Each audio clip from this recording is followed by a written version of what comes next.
안녕하세요. 얼마 전 가슴 깊은 곳에서 울어터지는 뜨거운 눈물을 흘린 뒤 딸에게 참여하는 마음으로 이렇게 글을 쓰게 되었습니다. 세상 그 어디에도 없는 저희 부녀의 이야기를 여러분께 꼭 들려드리고 싶네요.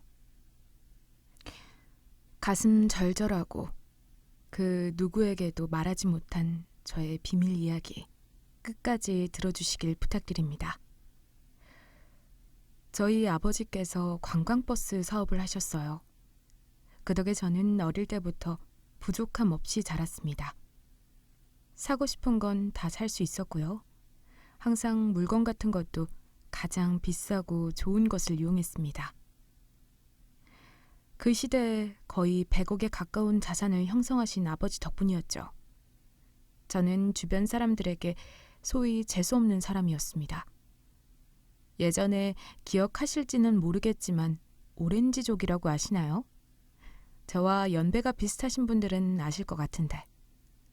강남 압구정 쪽에서 잘 살고 부잣집 애들이 좋은 스포츠카 몰면서 노는 사람들 무리를 오렌지족이라고 칭했죠. 저도 그런 부류였습니다. 돈이면 다 되는 세상이었거든요. 그때 저는 제가 왕인 줄 알았습니다. 먹고 싶은 게 있으면 비행기 타고 일본에 갔다 와서 맛있는 거 먹고 한국에 돌아와서 백화점에서 돈 100만 원 턱턱 쓰는 건 우스운 일이었죠. 그러던 제가 대학에서 첫눈에 한 여자에게 반하게 되었습니다. 저희 학교 학생들이 다 알 정도로 너무나도 아름다운 얼굴을 가지고 있는 여자였어요. 그런 그녀는 저에게 관심이 없었죠. 아무래도 이쁜 여자니까 주변에 잘생기고 키 큰 남자들이 많이 있는 듯 싶었어요. 저는 돈으로 그녀의 환상을 샀습니다. 백화점에서 비싼 주얼리들을 사서 바치기도 했고요. 일부러 아파차 빌려서 수업이 끝난 그녀를 데리러 가기도 했죠. 그러면 그녀는 주변 사람들의 시선에 어깨가 한껏 올라가 보이는 듯 했습니다. 나도 이제는 당신이 좋아요. 저의 애정 공세에 그녀도 마음의 문을 활짝 열었습니다. 저희는 결혼을 하게 되었고 허니문 베이비를 가지게 되었어요. 신혼집도 그 당시 비싸기로 소문난 압구정 아파트였고요. 혼수도 전부 다 백화점에서 가장 비싼 것들로 꽉꽉 채워 넣었습니다. 그런데 그 행복 오래 가지 못했습니다. 저희 아버지가 뇌출혈로 쓰러지신 거예요.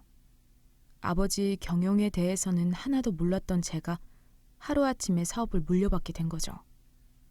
20대 청년이 버스 사업에 대해서 알아봤자 뭘 알겠어요. 저는 아버지 밑에서 일하시던 분께 많은 의지를 했습니다. 아버지가 돌아가시고 나서 더더욱 큰 의지를 했어요. 내가 너희 아버지 덕분에 우리 가족들이 다 먹고 살게 되었단다. 아저씨가 네 아버지 뜻을 이어받아서 널 도와줄 수 있을 때까지 끝까지 서포트 해주마.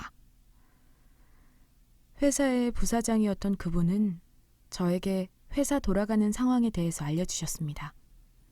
그분을 믿고 저는 통장이며 도장이며 모든 것을 넘겨주었어요. 평화로운 어느 날, 저희 집에 양복쟁이들이 들이닥쳤습니다. 집안에 압류딱지를 붙이러 온 거였죠. 누구신데요? 갑자기 왜 남의 집을 이렇게 박살내신 거예요? 어디서 큰 소리야. 그러면 돈을 제때제때 갚던가. 돈을 갚다니요? 그게 무슨 소리예요? 그럼 우리가 빚이라도 졌단 말이에요? 전 그제서야 알게 되었습니다. 저를 물심양면 도와주던 부사장님은 사실은 저를 바지사장으로 내세우고 본인이 뒤에서 회사 이익을 챙기기 위해 가면을 썼다는 것을요. 제 명의와 도장 그리고 개인정보를 가지고 엄청난 대출을 받았던 겁니다. 회사 이름으로도 담보대출을 엄청 받고 도망친 거였어요. 제가 회사에 대해서 아무것도 모르니까 회계장부까지 조작했죠. 뒤늦게 부사장님께 전화했지만 이미 도주한 뒤였습니다. 하루아침에 저는 빚쟁이가 되어버린 거였죠. 버스 기사님들에게 줄 월급이 밀리자 한두 명씩 회사에 대한 불만이 쏟아져 나왔고 결국에 사람들도 떠나버리고 회사는 파산 신청을 하게 되었습니다. 돈을 갚다가 안 되니 압구정 신혼집도 팔아버렸어요. 엎친 데 덮친 격으로 엄마마저 충격으로 쓰러져 돌아가셨습니다. 저는 아내에게 부탁했어요. 여보, 제발 내 곁을 떠나지 말아줘. 시간이 좀 걸리더라도 나 다시 성공할 거야. 지금은 좀 힘든 시기가 찾아왔지만 나 극복할 수 있어. 나 다시 능력 있는 남편이 될 거야. 신혼집을 팔고 이사간 곳은 달동네 위치한 단칸방이었습니다. 옆집 간 소음이 다 들리는 방음이라고는 없는 열악한 곳이었어요. 사람이 높은 곳에 있다가 낮은 곳으로 내려오니 그 상실감이 어마어마했어요. 애엄마는 매일 낮에 백화점에 가서 차 한잔하고 또각구두를 신으며 뽐내는 걸 좋아하는 사람인데 제가 망해버리니 가난한 삶을 못 견디더라고요. 하루는 경찰에게서 전화가 왔습니다. 네, 무슨 일이죠? 경찰입니다. 지금 신고가 여러 건 들어왔는데요. 네? 무슨 신고요? 동네 사람들이 저희 집 애가 마치 죽을 것처럼 너무 오랫동안 운다고 시끄럽다고 신고를 한 거였습니다. 밖에서 일을 하고 있던 저는 아내에게 연락을 취했습니다. 왜 전화를 안 받는 거야? 애 두고 어디 나간 거 아니야? 아내의 전화기는 꺼져 있었습니다. 잠깐 일을 멈추고 집에 찾아간 저는 깜짝 놀랐어요. 집에는 아무도 없었습니다. 누군가 장롱과 서랍을 뒤진 흔적과 함께 아내의 물건 또한 전부 사라져 있었어요. 방에는 태어난 지 100일도 안 된 제 딸이 엄마를 찾는 울음소리를 서럽고 가슴 찢어지게 울부짖고 있었죠. 이게 어떻게 된 거야? 우리 딸.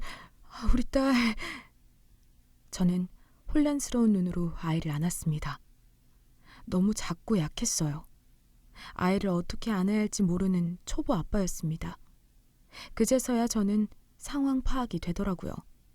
아내는 아이를 버리고 도망갔습니다. 일단 가난한 집에선 더 이상 못 살겠다며 아직 머리에 피도 안 마른 어린 아이를 두고 가출한 거였어요.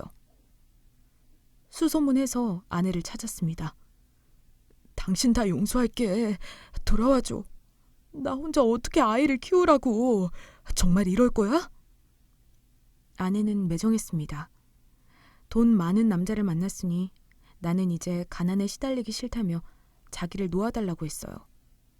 제가 무슨 말을 할 수 있겠습니까? 마음이 한 번 떠나간 여자를 잡기란 하늘의 별 따기였죠.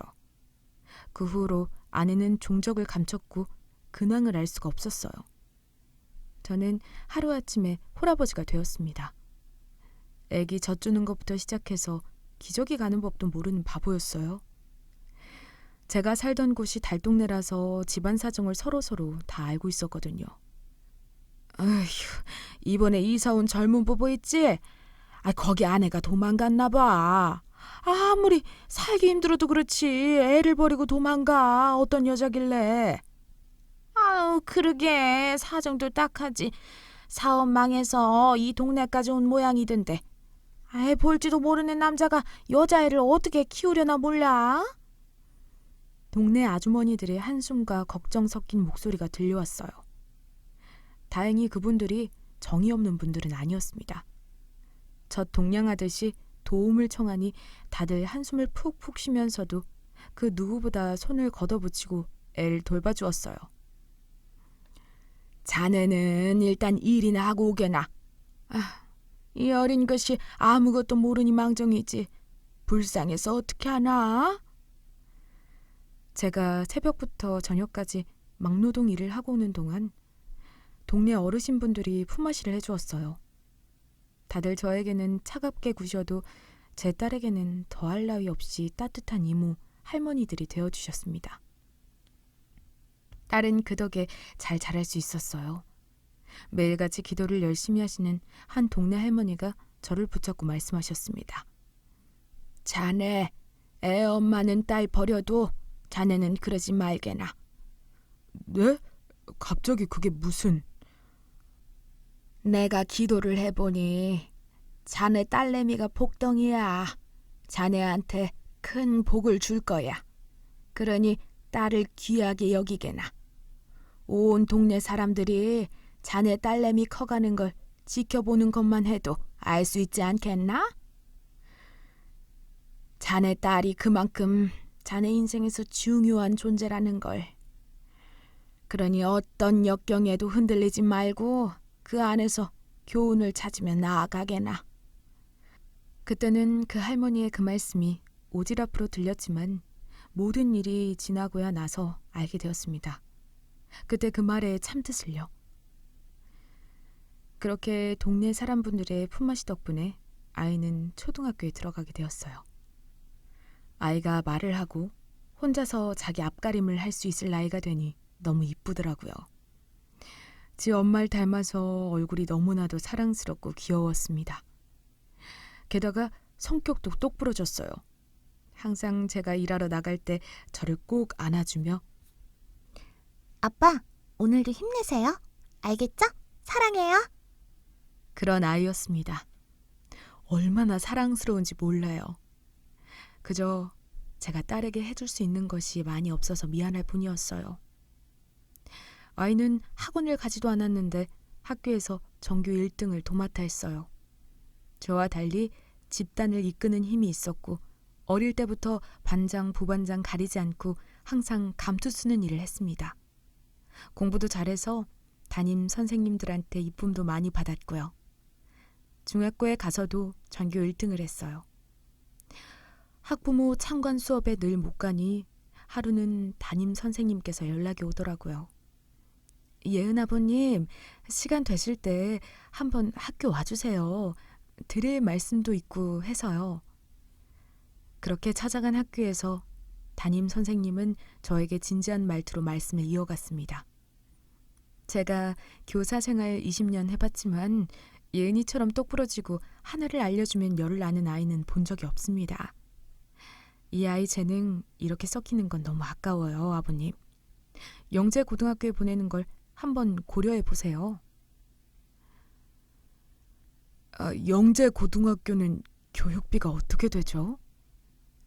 사립 고등학교다 보니 한 달에 100만 원은 넘을 거예요. 이것저것 다 합쳐서요.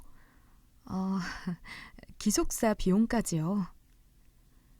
100만 원이 넘어가는 돈이 한 달마다 빠져나갈 생각을 하니 정신이 아찔했습니다. 당황스러운 표정을 숨기며 저는 우리 딸은 평범하다고 얼버무리고 학교를 나왔어요. 그 당시에 하루 벌어 하루 먹고 사는 형편이었기에 학원이며 사립 고등학교며 저에게는 엄두가 안 나는 일이었습니다. 이상하게 그날 한 번도 학원 보내달라고 한 적 없었던 딸이 저에게 수영을 배우고 싶다고 하더라고요. 수영? 앞에 체육시설에서 하는 거? 갑자기 수영은 왜 배우고 싶다고 하는 거야, 딸? 딸은 머뭇거리면서 말하기를 망설였습니다. 알고 보니 딸이랑 같이 다니는 친구들이 있는데 걔네들이 딸만 빼고 전부 다 수영을 하러 가는 거였어요. 그렇다 보니 대화도 끼지 못하고 소외감을 느꼈나 봐요. 근데 수영이라는 게 수영복도 사야 하고 초기 비용이 좀 많이 들어가더라고요. 오전에 담임 선생님께 들은 말 때문에 속상한데 오후에 딸이 또 돈 들어가는 이야기를 하니 저도 성질이 확 났습니다. 수영은 무슨 수영이야? 평소에 수영할 일도 없으면서. 일단 대학 갈 때까진 그냥 공부에 집중해라. 어? 딸은 고개를 푹 숙이며 기죽은 표정으로 알겠다며 자기 방에 들어갔어요. 미안하더라고요. 아빠가 돈이 없어서 딸내미 하고 싶은 것도 못하게 하고 그날은 막걸리를 마시면서 마음을 달랬습니다. 시간이 흘러 딸이 대학에 들어가게 되었어요. 아무래도 사교육을 못 받으니 중학교 때보단 성적이 떨어졌지만 그래도 명문대학교에 입학했죠. 딸 꿈은 사회복지사였어요. 사회에 도움이 되는 사람이 되고 싶다고 했거든요. 사회복지학과에 입학한 딸은 열심히 대학 생활을 했습니다. 넌 요즘 많이 바쁜가 보다. 아빠가 딸내미 얼굴 보기가 참 힘들어. 그치? 요즘 시험기간도 시험기간인데 내가 대학 연합 봉사 동아리를 들어가서. 연합 봉사 동아리? 응, 연합 봉사 동아리라고 그 서울권에 있는 대학생들 중에 봉사에 관심 많은 애들끼리 모여서 봉사하는 동아리야. 내가 거기서 부회장 역할을 맡았거든. 딸은 역시 대학에 가서도 리더 역할을 도맡아 했죠. 너무 열심히 사는 딸을 보며 한편으로는 안쓰럽기도 하고 대견하기도 했습니다.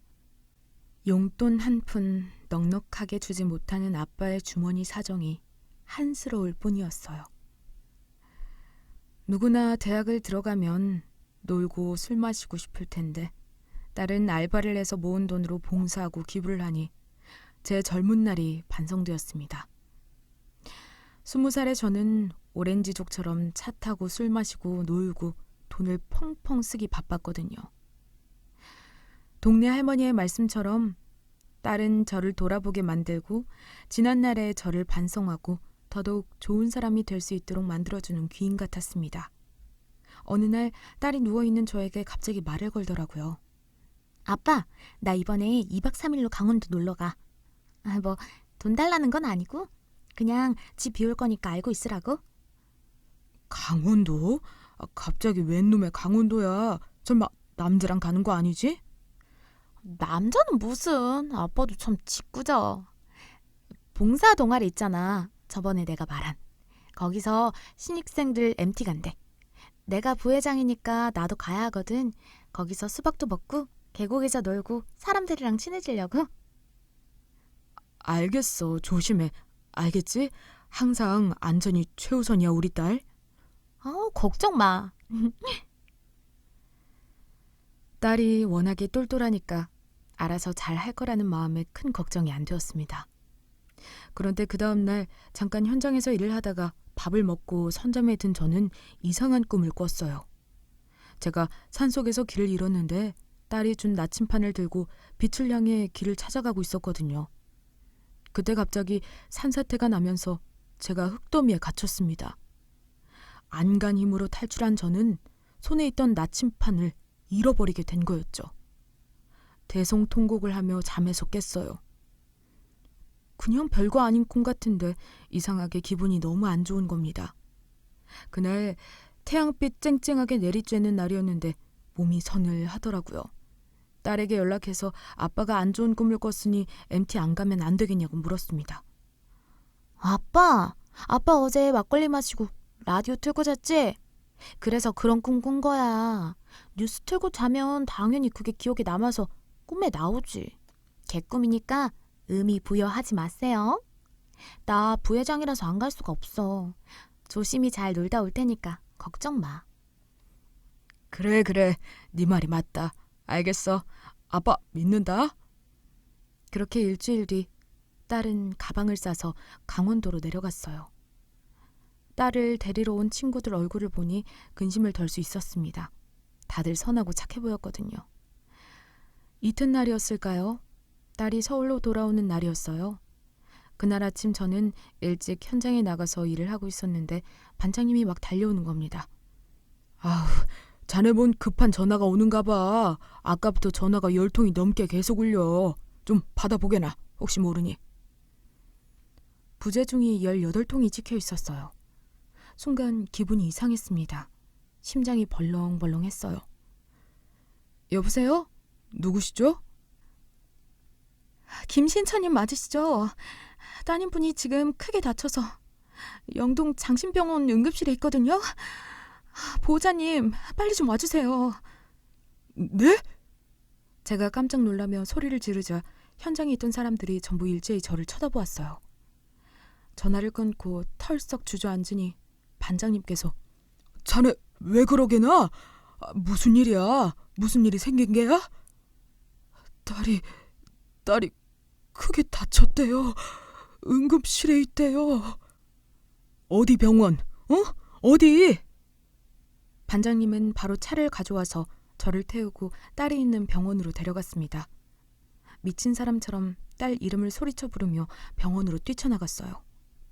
응급실에 도착한 저는 예은이, 내 딸 예은이 어딨어요? 간호사가 놀라서 저를 응급실 안쪽으로 데려갔습니다. 의료진 10수명이 둘러싸여 있는 제 딸이 의식을 잃은 채 침대에 누워 있었죠. 어떻게 된 일이에요?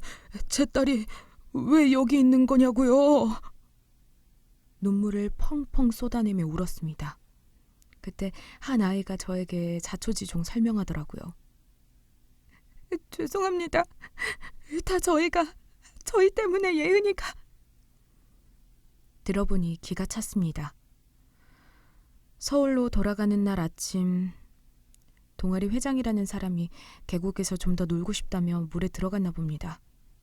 근데 안쪽에 펜스가 쳐져 있는 깊은 곳까지 들어갔나 봐요. 동아리 부원 애들이 밖에서 그걸 보고 형 들어오세요. 거기 위험해요. 소리쳤고 그 회장이 다시 얕은 물가로 헤엄쳐 나오려는 순간 다리에 쥐가 나서 물 안으로 빠진 겁니다. 깜짝 놀란 부원들은 숙소에서 뒷정리를 하고 있던 부회장인 제 딸에게 가서 상황을 알렸고 딸이 깜짝 놀라 계곡으로 나간 거였어요. 주변에 있는 애들은 119에 신고하고 산속 깊은 곳이라 구조대원이 바로 안 오니 딸이 울면서 겉옷을 벗고 물에 뛰어든 겁니다. 수영도 못하는 딸이 사람 살리겠다고 내 눈앞에서 사람 죽는 꼴 못 보겠다며 목숨 걸고 들어간 거였어요. 상대는 남자였습니다. 딸을 보자마자 그 아이는 자기 살겠다며 딸의 발을 잡고 물을 먹은 거고 정신을 잃으며 딸도 함께 그 힘에 빨려 들어가 물속으로 들어간 거였습니다. 애들이 발을 동동 구르고 딸과 그 회장이란 애도 물속에 빠져 물가가 잠잠해지니 그제서야 119 구조대원이 와서 저희 딸과 그 아이를 꺼낸 거였습니다. 이미 애들은 의식이 없었고요. 인공호흡을 하며 응급실에 간 거였습니다. 딸이 죽을까봐 무서워서 하늘을 향해 울부짖었어요. 이렇게 착한 내 딸 데리고 가면 나는 하늘을 원망할 거라고 하면서요. 일주일 뒤 그 회장이란 아이는 의식을 되찾았어요. 저온 산소 치료를 받으며 뇌 손상은 왔지만 깨어난 게 너무 부럽더라고요. 그래도 그 아이 덕에 제 딸에 대한 희망은 놓지 않았습니다. 곤히 잠을 자는 것처럼 보이는 예은이의 귓가에 대고 속삭였어요. 예은아, 아빠는 너 없으면 못 살아. 아빠 기다린다. 아빠는 너 깨어날 때까지 1000시간이고 10,000시간이고 기다릴 거야. 꼭 일어나자. 응? 저의 간절한 염원에도 불구하고 딸은 1년간 거의 뇌사 상태로 병원에 누워 있었습니다. 소식을 들은 딸의 대학 친구들과 달동네 할머니들, 그리고 제가 근무하는 현장 사무소 직원분들도 딸을 위해 기도하러 오셨어요. 이렇게나 많은 사람들이 딸을 위해서 한마음 한뜻으로 기도하는데 하늘이 이를 외면하면 정말 절망스러울 것 같았습니다. 그런데 그 기도가 통했나 봐요. 손 하나 까딱 움직이지 않았던 딸의 손가락이 까딱 움직인 겁니다. 간호사님, 의사님, 딸 손가락이 움직였어요. 검지손가락이 미세하게 움직였다고요. 의료진들도 놀랐습니다. 발가락도 조금씩 반응을 보였어요. 의학적으로 불가능한 일이라며 의사들도 주의 깊게 바라보았습니다. 하지만 그 뒤로 시간이 흘러도 차도는 없었어요. 기약 없는 딸의 상태에 저도 점점 마음이 많이 힘들어졌습니다. 물을 너무 많이 먹었고 10분 이상 뇌에 산소 공급이 안 됐기 때문에 지금 숨이 붙어있는 것도 사실상 기적이라고 하더라고요. 그러다가 갑자기 딸의 상태가 악화되었습니다. 숨이 불규칙적으로 변했고 몸에 있는 염증 수치도 급격하게 올라갔어요. 의사는 종종 뇌사 환자들은 장기나 몸의 기능이 제대로 활동하지 못해서 상태가 급격하게 안 좋아지기도 합니다. 저희는 지금 따님분 일주일 정도 보고 있어요. 그러니 마음의 준비를 하시길 바랍니다. 저는 의사의 말을 부정했지만 일주일 뒤 딸은 삐삐삐 소리와 함께 숨을 거두었습니다. 엉엉 울면서 딸에게 그간 못했던 말들을 전했어요. 우리 딸 너무 미안하다. 아빠가 못나서 아빠한테 천사가 왔는데 아빠가 지켜주질 못했어. 미안하다. 아빠는 우리 딸 영원히 사랑해. 영원토록 사랑할 거야. 네가 어디에 있던 어디를 가던 너를 향한 내 사랑만큼은 영원할 거다. 그때 사망 선고를 받은 딸의 눈에서 눈물이 한 줄기 흘렀습니다. 임종을 지켜보던 모두가 깜짝 놀랐어요. 의사는 종종 이런 일들이 있지만 흔하지 않다고, 의학적으로 설명할 수 없는 현상인 것 같다고 하더라고요. 죽은 딸의 영혼이 제 말을 마치 들은 것 같았습니다. 그렇게 저희 딸은 물에 빠진 친구를 살리고 세상을 떠났습니다. 장례식을 준비했어요. 갓 20살 된 딸아이의 장례를 준비한다는 게 얼마나 황망하고 가슴이 미어지는 일인지 그때 알게 되었습니다. 딸이 죽으면 상복도 입지 않는다고 하죠. 좋은 일이 아니기 때문이에요. 장례식장에 사람들이 한둘씩 찾아왔습니다. 딸이 그간 얼마나 인생을 야무지게 살았던지 알 수 있는 대목이었어요. 대학교 친구들과 초중고 사람들로 빈소가 인산인해를 이루었습니다. 다들 어떻게 이렇게 착하고 선한 사람을 하늘은 빨리 데리고 갈 수 있냐고 말도 안 된다면서 가슴을 치고 저와 함께 슬퍼해 주었습니다. 입간을 마친 그날 밤 저녁 늦게 어딘가 익숙한 얼굴이 빈소 안으로 들어오는 겁니다. 자세히 보니 20년 전 딸을 낳고 도망간 애엄마였어요. 깜짝 놀란 저는 그 여자를 보고 화를 냈습니다. 당신이 여기가 어디라고 와? 어떻게 안 거야? 애 죽은 건. 내가 제발 애 옆으로 돌아오라고 사정하고 무릎 꿇고 애원해도 본 척도 안 하더니 이제야 온 이유가 뭐냐고. 내가 내 딸 장례식에 온다는데 그게 그리 문제야 당신은? 나도 슬퍼, 사람이라고. 딸이 죽으면 슬픈 게 당연한 거 아니야? 라며 제 딸 영정사진을 어루만지며 대성통곡을 했습니다. 우리 딸, 가여운 우리 딸. 좋은 집에서 태어나 행복하게 살았어야 했는데 못난 엄마 만나서 이렇게 일찍 세상을 떠나는구나. 얼마나 한이 많을까. 아이고, 하늘도 너무하지. 너무해. 정말 세상 구슬프게 울더라고요. 그 순간에는 저도 애엄마에 대한 원망을 집어넣었습니다. 그녀도 사람이었구나 싶더라고요. 발인 전날 그녀는 여전히 딸의 빈소를 지켰어요. 발인하기 전에 잠깐 눈을 붙이고 온 그때 빈소 뒤 주차장에서 큰 소리로 전화통화하는 아내가 보였습니다. 아, 그러게 말이야. 사망보험금 몇 억 나온다는데 자세한 사항은 나도 몰라. 일단 받아봐야 알지. 아는 변호사한테 말하니 내가 친권이 있어서 무조건 사망보험금 받을 수가 있다네. 그리고 사고 사니까 당연히 보험금이 나오겠지. 자살도 아니고. 그래. 잘 해결되면 내가 명품백 살게. 아이고, 딸 낳은 게 이렇게 도움이 될 줄은 몰랐네. 뭐? 매정하다고? 어우, 새삼스레. 돈 앞에서 안 웃을 사람이 어딨어? 헛소리 하지 말고 알겠어. 일단 끊어. 아내가 누군가와 통화를 하는 소리였어요. 충격적이었습니다. 어쩐지 소름이 끼치더라고요. 화가 난 저는 아내에게 말했죠. 당신 딸 사망보험금 때문에 장례식장 지킨 거야? 당신이 그러고도 사람이야? 어쩐지. 그래, 당신이 진짜 딸을 생각했으면 물에 빠져서 사경 헤매고 있을 때 내가 전화를 안 받아서 경찰이 당신한테 전화를 했다는데 내 딸 아니라고 모르는 일이라면 끊었다며. 당신은 여전해. 변하지를 않아. 저는 악을 쓰며 아내에게 화를 냈습니다. 그녀는 딸을 버리고 부잣집 남자에게 가서 이미 살림을 차리며 저희 부녀를 거들떠도 보지 않았어요. 돈 나올 구멍이 생기니 홀라당 와서 돈 빼먹으려고 뱀혀를 내밀고 있었던 거죠. 저는 아내가 빈소에 들어오는 걸 막아섰습니다.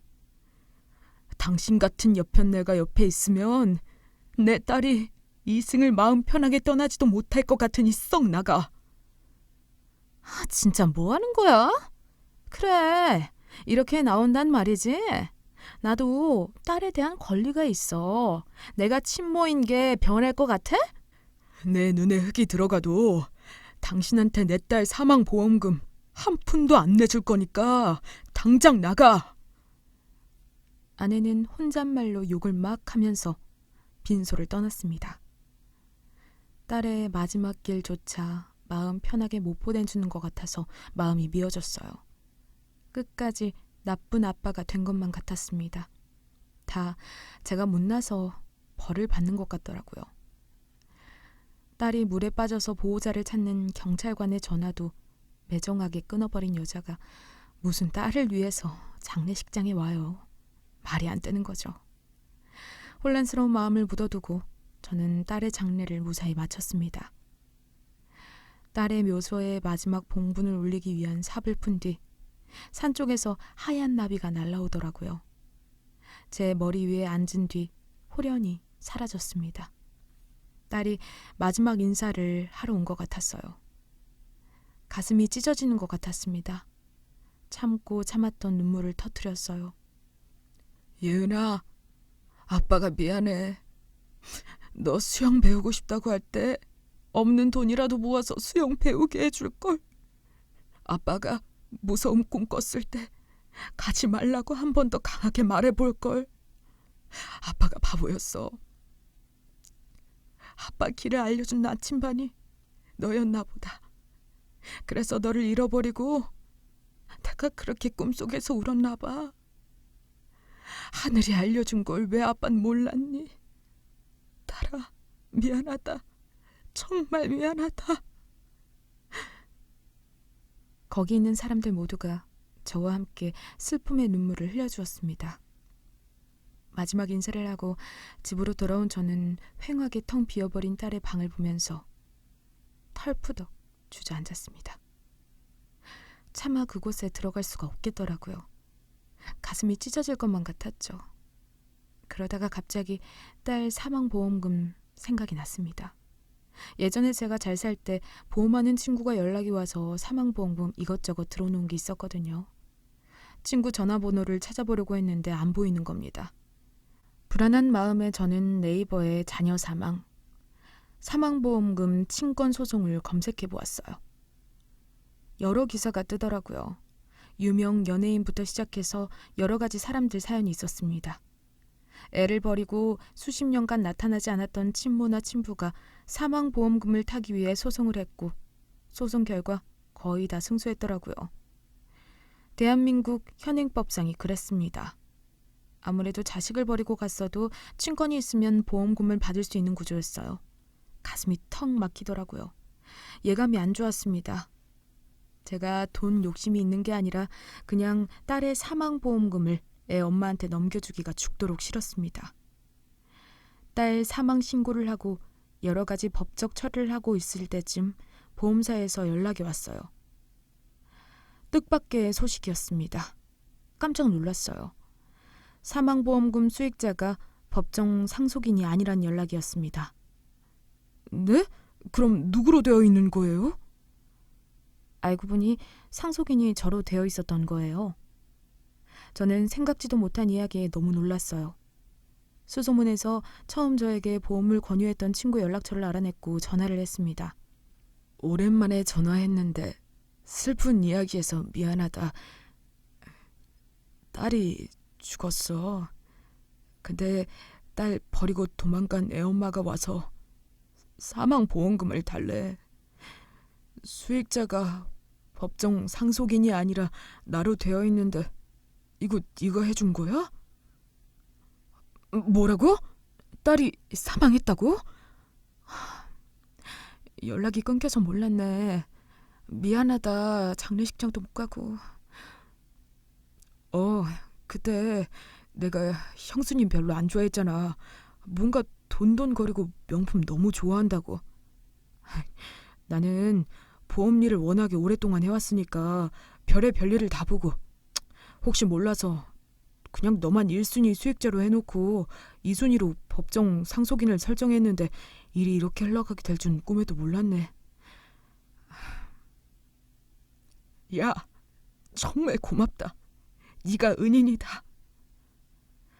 알고 보니 제 친구가 수익자를 제 단독 명의로 설정해둔 탓에 아내가 제 딸의 보험금을 노리지 못하게 된 거였습니다. 정말 상상도 못하던 결과였어요. 눈물이 나더라고요. 아내는 소식을 알고 노발대발했죠. 말도 안 되는 소리 하지 말라고 하면서요. 결국 변호인단을 데리고 아내는 소송을 했습니다.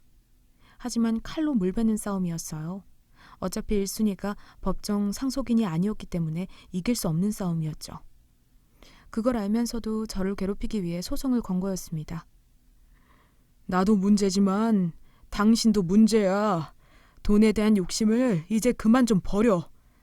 아무리 돈이 좋다고 해도 물에 빠진 딸내미 사망보험금을 가지겠다고 소송하는 게 사람이 할 짓이냐?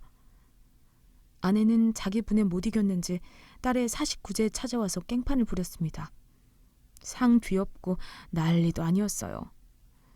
스님들이 찾아와서 아내를 제지했고요. 딸에게 끝까지 못 볼 걸 보여주는 것 같아서 가슴이 아팠습니다. 결국 2심에서 최종 패소, 항소가 받아들여지지 않았고 아내는 종적을 감추었습니다. 저는 사회복지사가 되어서 세상에 빛과 소금이 되고 싶다는 딸의 뜻을 받아들여 딸의 사망보험금을 사회를 위해 쓰기로 마음먹었어요. 비영리 단체를 만들어서 그 돈을 사회의 소외계층에 힘이 될 수 있도록 신경 쓰고 노력했습니다. 49제 이후에 딸의 방에 조심스럽게 들어가서 짐 정리를 하며 딸이 그간 써온 일기장을 펼쳐보았거든요. 나는 커서 꼭 세상에 도움이 되는 사람이 될 거다. 내가 어렸을 때 우리 아빠가 엄청 힘들었는데 동네 할머니 이모들이 내가 크는 걸 도와줬다고 들었다. 아마 그 할머니와 이모들의 도움과 헌신이 없었으면 나는 지금 이렇게 잘 클 수 없었을 거다. 내가 어릴 때 받은 이 사랑을 세상에 전달하고 싶다. 그게 나의 꿈이다. 꼭 이 꿈을 이루어야지. 돈이 많이 생긴다면 기부하고 그 돈으로 세상에 사랑과 빛을 주고 싶다. 일기장을 본 저는 저보다 성숙한 딸의 생각을 알고 너무나도 큰 반성을 했습니다. 돈돈거리던 나의 젊은 날에 비해 딸은 너무나도 아름답고 성숙하게 자랐으니까요. 그래서 저도 반성하며 딸의 뜻을 이어받아 사회에서 봉사를 하기 시작했어요. 주말마다 종로 3가 쪽에서 밥차 봉사를 하고 밥차가 원활하게 운영되기 위해 여러 가지 후원을 시작했습니다. 봉사를 하니까 마음이 편해지더라고요. 아버지가 살아계시고 사업이 잘 되어서 돈을 펑펑 쓰며 여자도 만나고 뇌 잘난 맛에 살았던 때와는 비교도 안 되는 행복감과 충만감을 느꼈습니다. 그때는 아무리 돈이 많았어도 어딘가 공허하고 마음이 허했는데 봉사를 하고 타인에게 도움을 주면서 연결감을 느꼈기에 더 이상 외롭지도 않고 마음이 행복했어요. 그렇게 10년이라는 세월이 훌쩍 흘렀습니다. 그날도 마찬가지로 일을 하고 돌아와 고된 몸을 이끌고 냉장고에서 반찬을 꺼내 쓸쓸하게 밥을 먹던 참이었어요. 초인종이 울리며 누가 문을 두들기는 겁니다. 보니까 등기로 편지 한 장이 왔더라고요. 발신자의 이름은 김예은이었어요. 김예은? 죽은 내 딸이 어떻게 편지를 보냈지? 저는 깜짝 놀랐습니다. 제주도에서 온 편지였어요. 누가 장난을 친 건가? 싶은 마음으로 편지지를 열어본 순간 전 정말로 이 편지가 10년 전에 죽은 제 딸에게서 온 것이라는 것을 알고 펑펑 울었습니다. 아빠, 잘 지내지? 나 예은이야. 지금 수학여행 와서 이렇게 아빠한테 편지를 썼어. 아빠도 돈 없고 힘들 텐데 나 마지막 고등학생 수학여행 보내준다고 이렇게 도와줘서 너무 고마워. 아빠랑 동네 할머니들 덕분에 사랑 많이 받고 클 수 있었어. 나 너무 행복해. 그리고 예전에는 엄마가 너무 미웠는데 이젠 엄마도 이해가 돼. 그러니까 아빠도 엄마를 용서해. 그러면 아빠 마음도 편할 거야. 엄마도 말 못할 사정이 있었을 거니까. 이 편지가 도착할 때쯤 나는 훌륭한 사회복지사가 되어서 사람들을 도와주고 있겠지? 그때쯤 엄마도 다시 만나서 다시 이야기해보고 싶다. 어쨌든 여기서 편지 마칠게.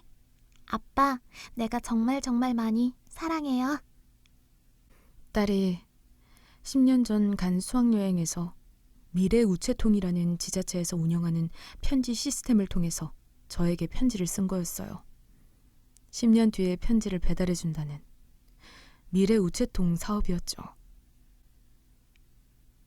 생각지도 못한 딸의 편지에 그간 잊고 지냈던 딸에 대한 애틋함과 봉사정신이 확 올라왔습니다. 혼자 사는 인생이 무료하고 많이 힘들어서 우울증이 왔던 때였거든요. 이따금씩 죽고 싶다는 생각을 하기도 했고요. 그 편지를 받고 다시 잘 살아가야겠다는 마음이 올라왔습니다. 있는 돈 없는 돈 다 끌어모아서 밥차를 한 대 사서 운영하기 시작했습니다. 전국 8도를 돌아다니며 봉사하기 시작한 거죠. 다행히 저의 사연을 알게 된 여러 업체에서 후원이 들어왔고 저는 일을 완전히 그만두고 봉사하는 데만 전력을 쏟았습니다. 어떤 지역에 가서 봉사를 하는데 멀리서 허름해 보이는 노인네가 오더라고요. 뭔가 익숙한 모습이었습니다. 어디서 많이 본 얼굴인데 누구지? 옆에 있던 봉사자에게 반찬 푸는 걸 맡기고 그 노인에게 다가갔습니다. 얼굴을 자세히 본 순간 저는 깜짝 놀라 뒤로 자빠질 뻔했어요. 제 아내였습니다. 그간 얼마나 고생을 많이 한 건지 완전 폭삭 늙어 있었어요. 그녀도 저를 알아본 듯 했죠. 창피하고 그런 자신의 모습이 수치스러웠던 건지 숨으려고 하는 겁니다. 당신 나 기억하지? 예은이 아빠. 당신이 어떻게 여기 있어? 당신 그간 어떻게 살아온 거야? 알고 보니 보험금 소송 패소를 하고 여러 군데에서 사기를 치고 돌아다녔나 봐요. 아내도 사치스러운 인생을 살았고 돈이 떨어지니 어떻게든 불법적인 방법으로 돈을 모은 거였죠. 그 때문에 소송을 당했고 사기죄로 복역을 했나 봅니다. 같이 살던 남편도 아내를 버렸고 출소하고 나서 완전히 혼자가 된 아내는 전국을 돌아다니며 노숙자 생활을 한 듯 보였어요. 나 당신한테 화내려고 온 거 아니야. 초라해진 당신을 보고 손가락질 하려고 온 것도 아니고. 예은이가 당신 용서하래.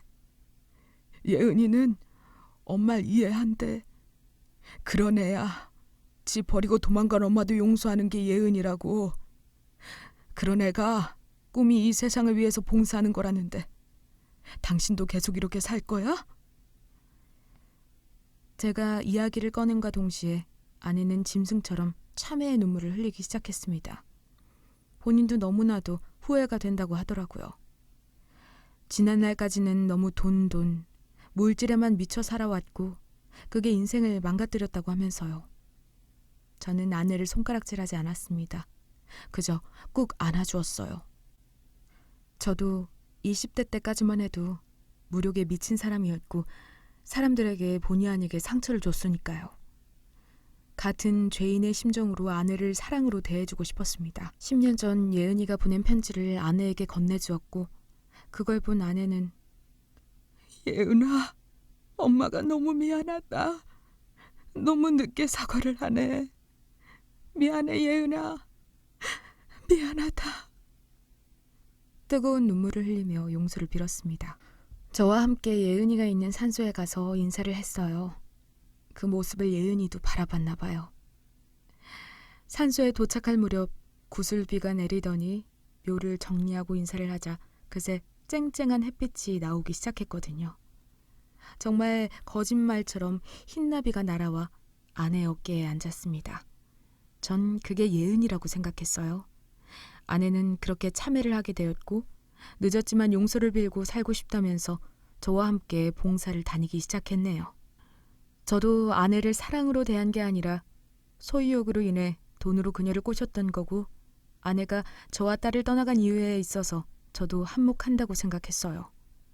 늦었지만 그녀에게 저도 용서를 비는 마음으로 저희는 서로를 품었고, 지금은 둘이 정말 돈 한 푼 바라지도 않고 아침에 새벽 일찍 일어나서 밥차를 위한 반찬을 만들고 스케줄을 짜서 전국을 돌아다니며 살고 있습니다.